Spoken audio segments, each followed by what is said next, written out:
Well, I would like to welcome you all to our Easter Psalm praise. What we're going to do, just to explain, it's a little bit different from what we would normally do. We're going to sing 4 psalms, and I explain what they are. And then Jeff Bullock is here, and he's going to sing a few songs, I think 3 songs, from his new album. And basically, that's how it works. So let me just begin with prayer. Lord, we ask that you would take away all the distractions of the cares of this world and enable us to worship you. We thank you for this day that you are risen. We thank you for all that that means. And we pray that you would bless us as we seek to worship you and honor you and glorify you. We ask this in your name. Amen. Now, we're going to begin with Psalm 23, the Town-In version. And what's that got to do with Easter? Well, you should be able to work that out. First of all, the Good Shepherd is Christ, but also this, because of what he has done, he is able to lead us by still waters and also through the valley of the shadow of death. So let's stand and sing this together.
Please have a seat.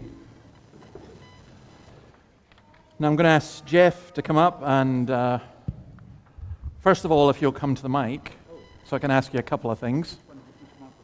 This one. This will do fine. I have to shorten it a wee bit, don't I? Yeah, there you No, go. I'll stand up here. It's much. I can see your eye. That's right. Well, no, I'll step down here. No, that's even worse. Jeff, just about this song, The Greatest Gift, and also the other songs, people who are familiar with your work, and I'm afraid I'm not one of them really, suggested that this was more contemplative than Yes. some of your other stuff. Is that an accurate summation? Yes, like my background was very much the birth of what became Hillsong, Yeah. which was very triumphant, charismatic, Pentecostal, and a lot of the songs that I wrote were really to get, I should say, a sense of triumph and a reaction from that. Yeah. Where in the last 30 years since those times, I've become very much centered on the cross. Yeah. And on the person of Christ. So that's sort of where I'm writing from these days. Okay. And, you know, you say the last 30 years, you must be quite an old, no. But you, look. I do, I have many, many years on you, my brother. Yeah. There is I'm just a boy. There is how will I put it? In Christianity, we're thinking, you know, Christmas and Easter and so on. There is a triumph in it, but there's also a contemplative aspect as well. What's the greatest gift about? Well, the greatest gift, I think, when I sing it, and I encourage you to read the lyrics, if anything, ignore me, because everything I do is lyric-based, and the melody follows it. But it is just, it's written in the first person, so it's actually Jesus speaking to us about the gift of his suffering on the cross. So this is very much a song that's centered on our Easter celebration. And I suppose for me it's one of the songs that I feel really quite privileged in having a role to play in it. Being involved in it. All right, well, let you sing it and let's see where we go. This song, as I said, it's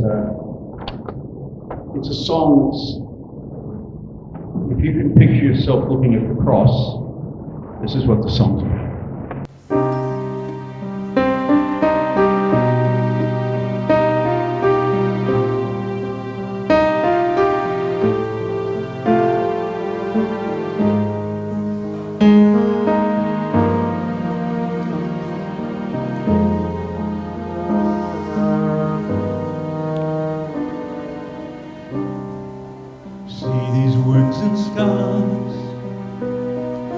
Sacrifice and pain. This is all for you, the greatest gift that I could give. See my agony as death advances on me. This is all for you, the greatest gift that I could give. I am looking through time to rejoice at your birth, this precious treasure of infinite worth, the gift that I carry in my flesh here for you. This precious treasure is dying.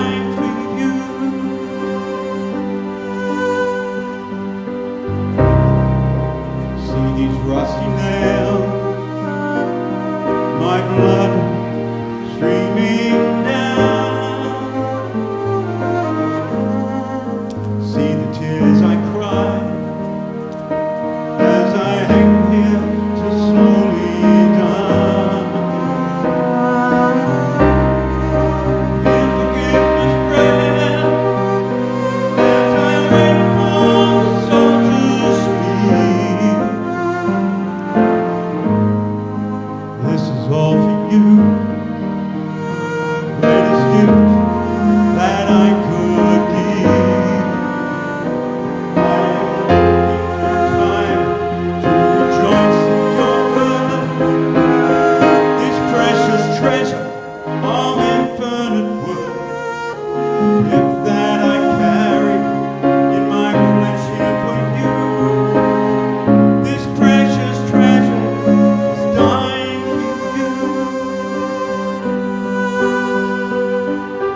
a portrait of pure grace.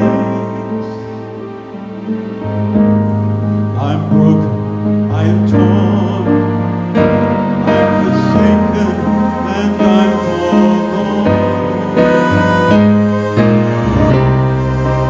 Love is overcome, it is finished, and it is done. I've risen, giving you the greatest gift that I could give.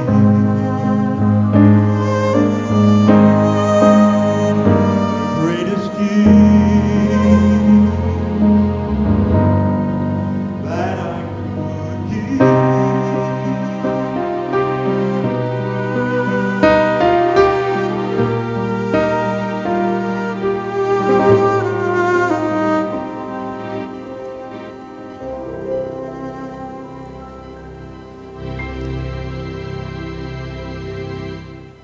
Amen.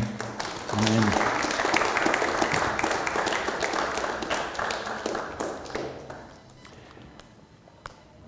Do you know what? I'm going to say something a wee bit strange just now and ask you at one level. We had, in my church back in Scotland, a group of Russian Orthodox monks who came to us. And they were very serious about what they did. And they said to us, we want you to clap in the second half when we do the folk songs, but when we sing sacred songs, don't clap. Now, so all I would suggest is that there's a clapping that's inappropriate in worship, but I think when we're clapping, we're expressing appreciation to you, Jeff. And I think that, do you know, I'm sorry, I know you want to appreciate, and that's the right thing, but you get what I'm saying anyway. And what I want to say about that song, which I loved, is from Ephesians. Because the cross wasn't an accident. Praise be to the God and Father of our Lord Jesus Christ, who has blessed us in the heavenly realms with every spiritual blessing in Christ, for he chose us in him before the creation of the world to be holy and blameless in his sight. In love he predestined us for adoption to sonship through Jesus Christ, in accordance with his pleasure and will, to the praise of his glorious grace, which he has freely given us in the ones he loves. In him we have redemption through his blood, the forgiveness of sins. Now, that's only half the sentence that Paul says. He goes on but you see what's being said there? Christ, there's a covenant that God the Father and the Son and the Spirit make, and it was to save us. The cross wasn't an accident. Jesus came specifically to save us, and that is the gift. And it's the most wonderful and extraordinary thing. Now, one of the ways we know that is you go back to the Old Testament as well, and Psalm 16, the Psalms are prophetic about Christ, and we are going to sing verses 7 to 11, where it talks about how, particularly this is cited of Christ, verse 10, for you will not allow my soul in death to stay, nor will you leave your Holy One to see the tombs decay. And that is, again, the promise that Christ had. Remember, Christ knew all these Psalms by heart, and he knew that when he died, the Father would not allow him to stay in the tomb in decay. So let's stand and sing this. If you don't know the word, the words will be up on the screen, but if you don't know the tune, you will get them. Let's stand.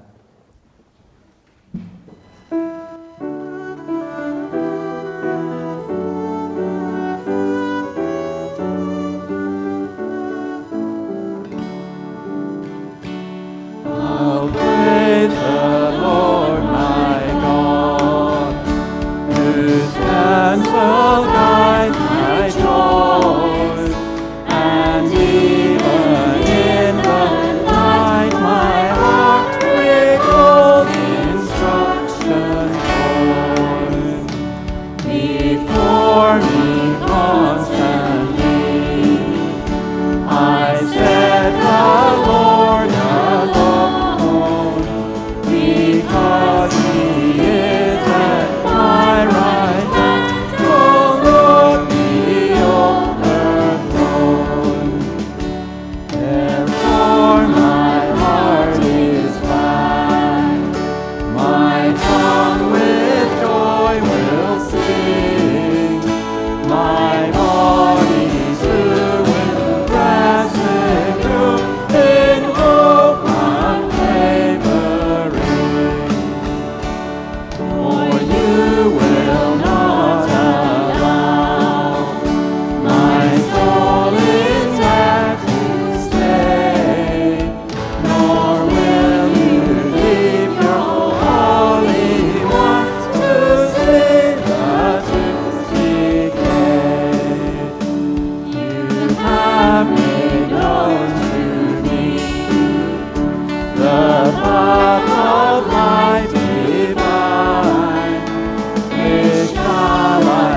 a seat. And Jeff, can you come up and join me at the mic again? We're going to have a wee chat. None of this is rehearsed, by the way. So No, it's fine. No, so- No, I'm very casual. Okay. Dangerously so. Right. By the way, that joy from your face will shine. Isn't it in Zechariah that it talks about God singing over his people Yeah, that's with joy? Yeah. And that's an extraordinary thought, isn't it? Isn't it? To me, it's the most mind-blowing thought that God would be joyous about us. I understand the reverse, but that, have you ever thought about that? Yeah. Well, I've often thought, because at the moment the praise and worship genre is very much about us making all sorts of wonderful noises with bands and sound, and it just was, it's huge. Yeah. And we think that's good. Yeah. But if we could just be silent for a second and just imagine it is God who sings over us, that is the most joyous thing of all. Yeah. Which is humbling as a musician. It is, isn't it? And just, and can I ask you a little bit? I'm going to push this just a little bit further about the clap thing, because about the clap, just what I said about clapping. Yes. And you agreed. I meant to mention that before I started, please. Yeah. All the songs that I'm singing today are very, very serious and contemplative. Yeah. And if you want to show your appreciation, a hushed awe would be far more appropriate. Yeah. Because, I remember Alistair Begg, he's a Scottish preacher, and you know Alistair. Not personally. I heard Alistair at a conference say, "Now, I'd like you all, please do not clap." And they clapped him for asking that. I just thought, okay. This is great, whoa, and we do it. And I think, there's a place for clapping in church, of course, because we're clapping to the Lord. That's what I would say. And I think, so I want to ask you this. Yeah, maybe this is a bit brutal. I don't mean... No, be brutal. No. Did you say brutal? Brutal, yeah. There's There's a danger for me, but is there a danger for people who stand up in front and lead praise that somehow glory gets detracted to them rather than God? That's what I'm asking. I think the whole thing is terribly dangerous. It scares me that there is a praise and worship genre that is now making hundreds of millions of dollars and making people very wealthy, to the point where if you want to have praise and worship, you invite some person who seems to be gifted by God to almost create praise. Well, if we need a musician or a singer or a fabulous violinist, to create praise, then we've missed the cross entirely. That we should be, especially today, the thought that after everything that mankind did to Jesus physically, let alone the burden that he carries, if that doesn't bring us to praise and we need someone to sing a song about it, we've missed the gospel. Yeah, so... I could be more brutal. But what I'm saying here is, it's like when you're a preacher, one of the reasons Paul said that be very careful about making a younger person, a young believer rather, not a younger person, a young believer, a leader, is because you get proud and, and that's our temptation for all of us. So I'm looking at your you're going to do a medley of 2 songs, For You and Me and Sacred Ground. Can you explain what those are about? They're both about the cross, basically. The first song, I almost set the first verse up that you think it's just going to be another worship song. But I pray both these songs are a very, very vivid picture. If you can give me a little liberty there. So often we say that Jesus died for our sins. It just rolls off our tongue. And yet there was a moment on August the 31st, 1997, when we heard about the death of Princess Diana, and we stopped in our tracks and grieved and mourned.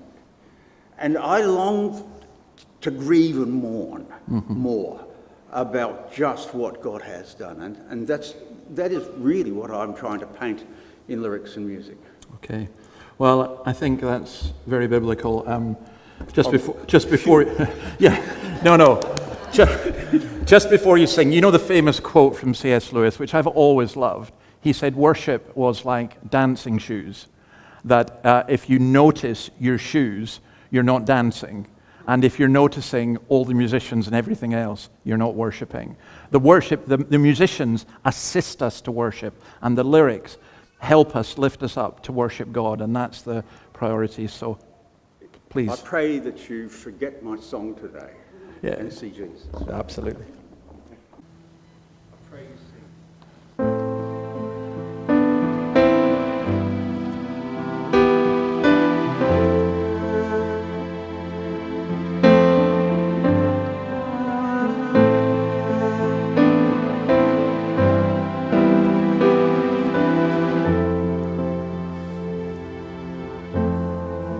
Heartbeat of love, sweet breath of life, hands stretched out wide for you and me, wearing a crown, crowned as a king for you and me. The throne of pure grace, lifted up high, our Savior's cry for you and me. Mercy has come, heart open wide for you and me. And the blood of life streaming down His precious heart, silent now. And the breath of life takes one last gasp for you and me. Rejected alone, insulted, disowned, now lifeless now for you and me. Darkness descends, the veil torn in two for you and me. And the blood of life streaming down His precious heart is silent now. And the breath of life takes one last gasp for you and for you and me, for you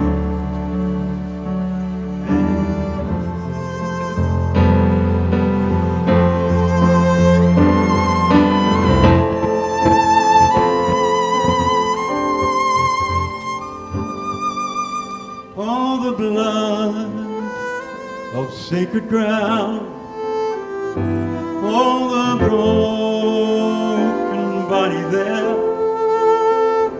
all the light and life to be reclaimed by the blood on sacred ground. All His blood on sacred ground, all His flesh torn, cast aside.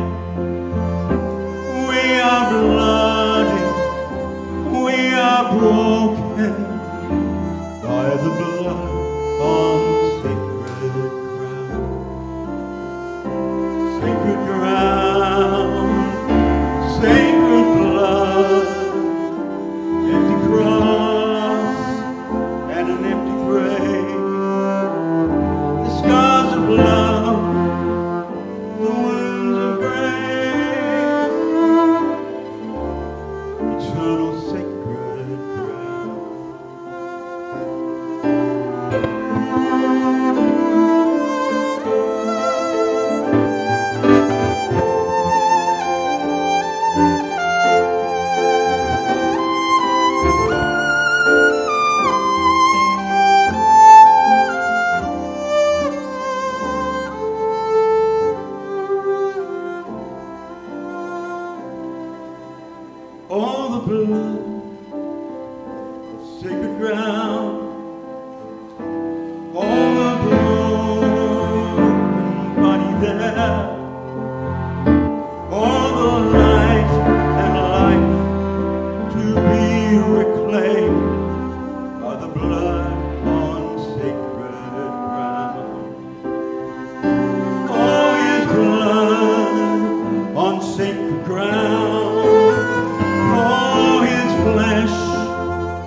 that's offered there on this cross, sacred ground, for life has burst from death's dark grave through the blood of sacred ground. So I come on bended knee, laying down my broken life beside the one who gave his all for me on the blood of sacred ground. Sacred ground,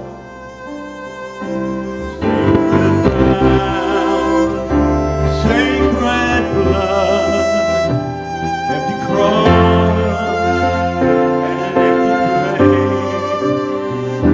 The scars of life, the wounds of grace, eternal sacred ground.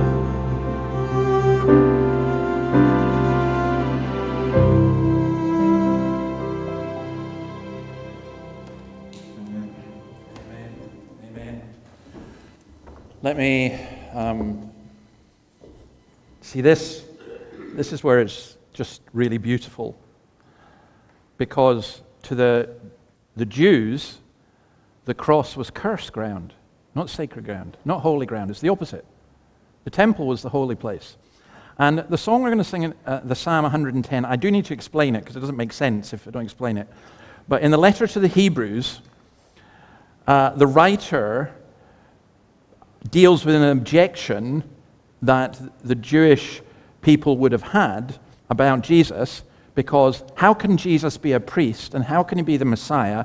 Because he is not of the order of the Levitical priesthood. He's not a Levite. And this is what's said in Hebrews 7:14. For it is clear that our Lord descended from Judah, in that regard to that tribe, Moses said nothing about priests. So Jesus wasn't qualified to be a priest in human terms. And what we have said is even more clear if another priest like Melchizedek appears, who's become a priest not on the basis of a regulation as to his ancestry, but listen to this, but on the basis of the power of an indestructible life. But he was killed, but he rose from the dead. Christ's priesthood is based on the fact that he rose from the dead. And that's why he's a better priest. For it is declared, and then he quotes Psalm 110, you are a priest forever in the order of Melchizedek. The former regulation, all the Old Testament laws and so on, is set aside, the ceremonial laws and so on, because it was weak and useless, for the law made nothing perfect, and a better hope is introduced by which we draw near to God. And it was not without an oath. Others became priests without any oath, but he became priest with an oath when God said to him, the Lord has sworn and will not change his mind, you are a priest forever. Now you see what's being said? The other priests didn't have an oath. But God made an oath about Jesus, you're a priest forever. And you see, that, what Jeff is singing about, that's why it's so precious to us. Because you don't need to come to me to confess your sins. I'm not a priest. And you don't need to go through any special ritual to come near to God. You need to go to Christ because he is the priest of a better covenant. He is the priest, the high priest, the great high priest of the new covenant who lives forever. So we turn to Psalm 110, and we're not going to read the whole thing. It is the most quoted psalm in the New Testament about Jesus. So I love the fact that God doesn't just, how will I put it, just go the way that we would expect. It's a very unusual psalm. But the Lord said to my Lord, sit here at my right hand until I make your foes a stool on which your feet may stand. And it talks about God reigning. And then look at verse 3. When you display your power, your people flock to you. At dawn, arrayed in holiness, your youth will come like dew. Unchangeably the Lord with solemn purpose swore, just like Melchizedek, you are a priest forevermore. And it's just a celebration of the priesthood of Christ. And at Easter, we are remembering not only that Christ is the sacrifice, but he's also the priest. You know, which is just extraordinary stuff. So let's stand and sing Psalm 110. I don't know what the tune is. What's the tune? Leo Minster. Some of you will know it, otherwise you'll learn. Let's stand up and sing.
Men, please have a seat. And Jeff, you know where to come by now.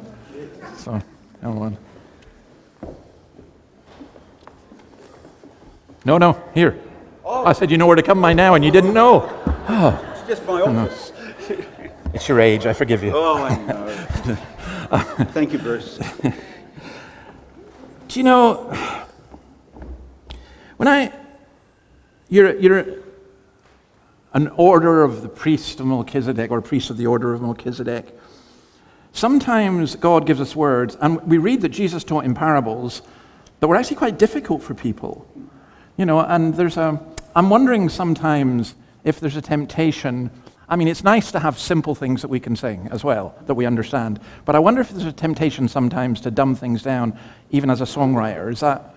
Oh gosh, yes. There are songs of my past that I just wish were never sung and never written.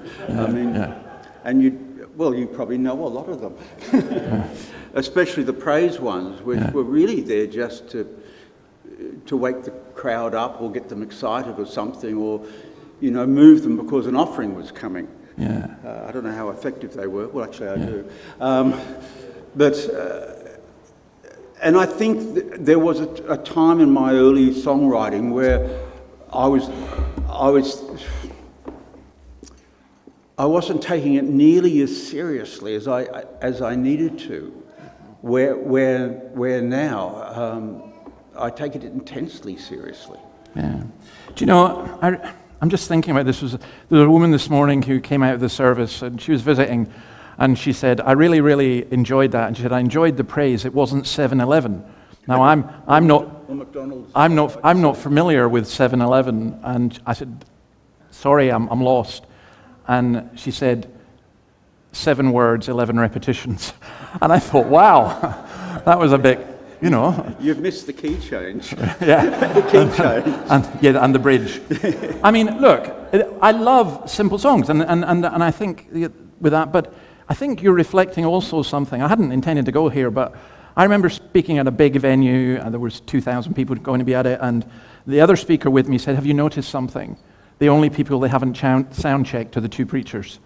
And I remember one of the bands saying, this is the biggest gig we've ever done. And I thought, it's not a gig. No. It's not a gig. No. Please don't do that. I mean, it's very interesting listening to what you're saying, but I want to ask something just about this next song, because it's one that is better known, and obviously you're not too embarrassed by Blessing and Honor, I think, because I love that song, Blessing and Honor. Tell us about it. Well, it's a very, very simple song. Yeah. In fact, it's one verse that's repeated ad infinitum, only to be repeated more by the chorus, and yes, there's a key change in it. Yeah. So, but it was, I would say it's the second song that really travelled. Yeah.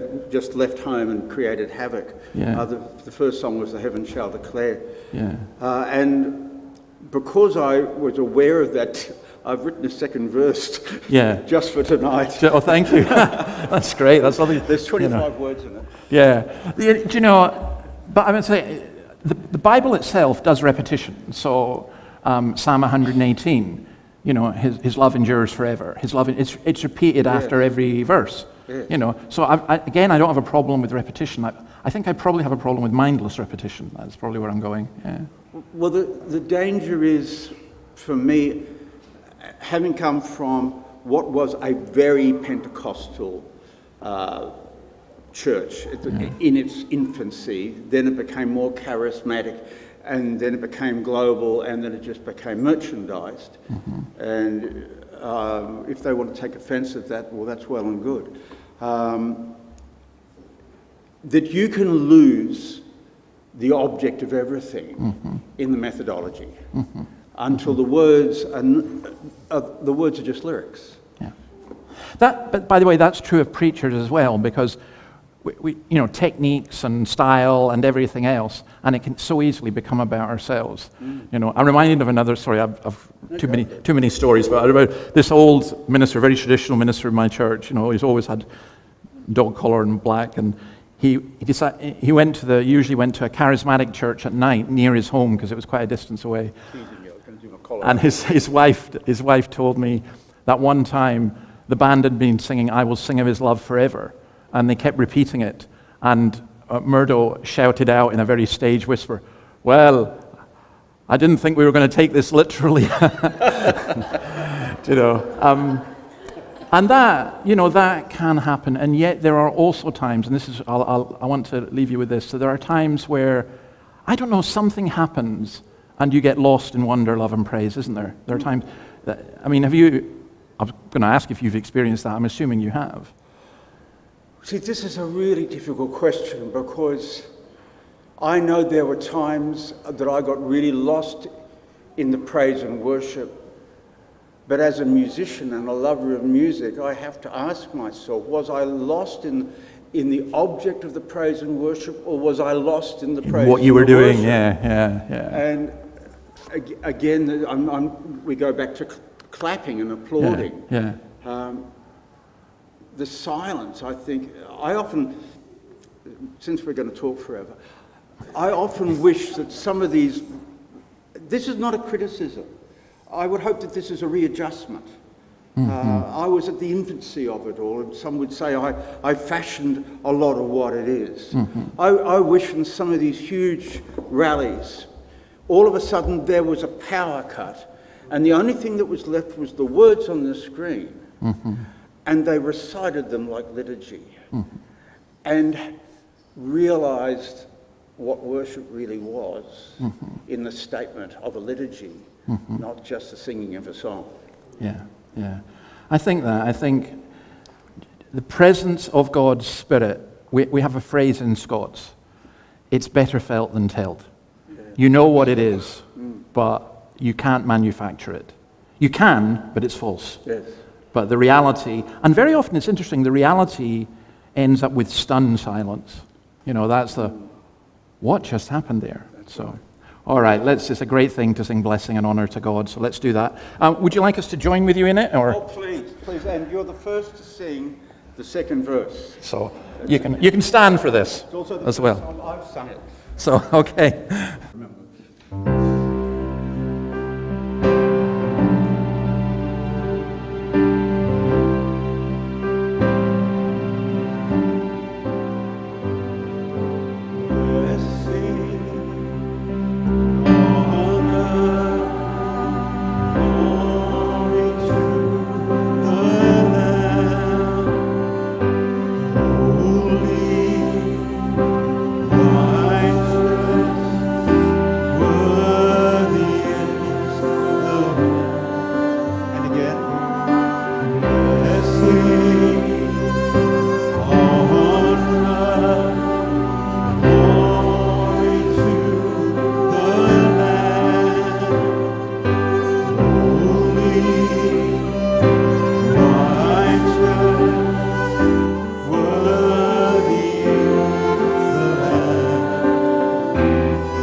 Amen, and so appropriate for Easter.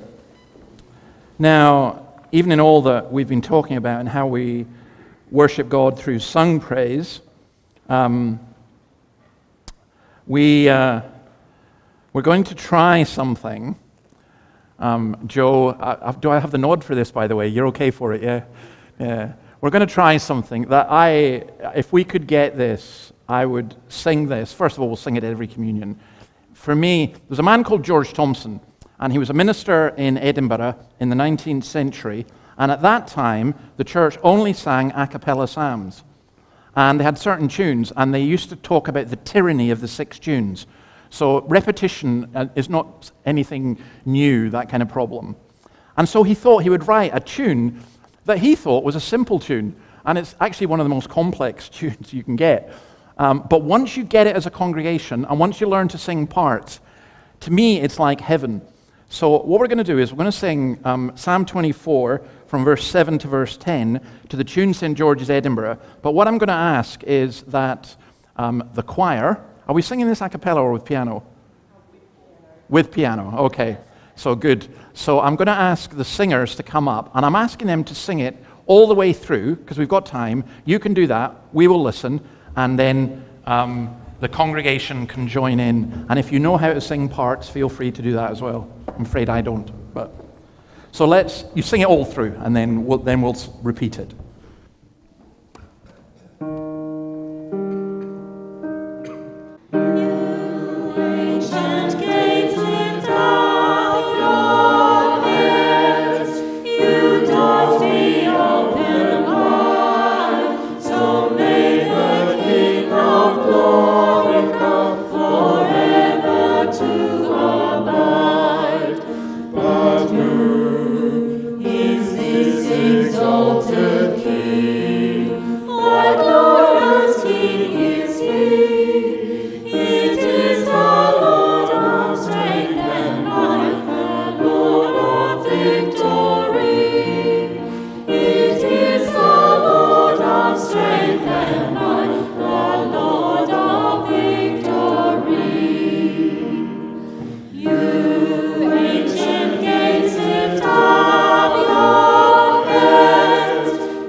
But just to explain, this is why this is such a wonderful song for Easter, because what this is about is Christ, the image of Christ, ascending to heaven and being welcomed into heaven by the angels in wonder, cheering and applauding, dare I say it, and just rejoicing that he's done it.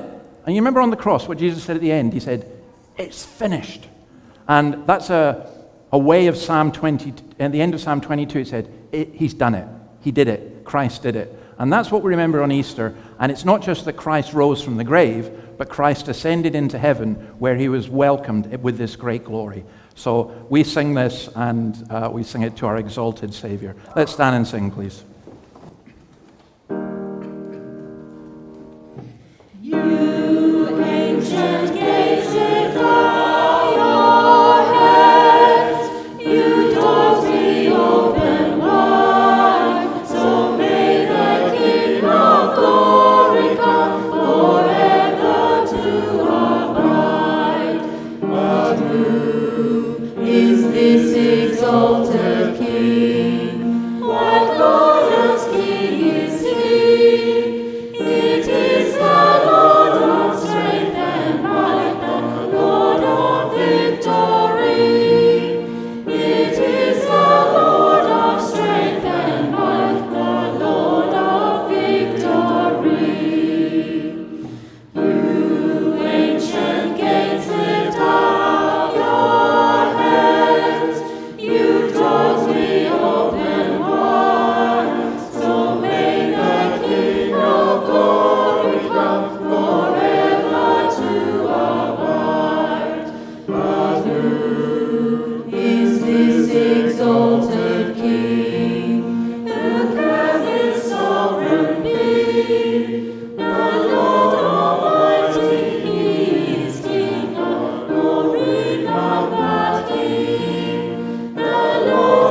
standing.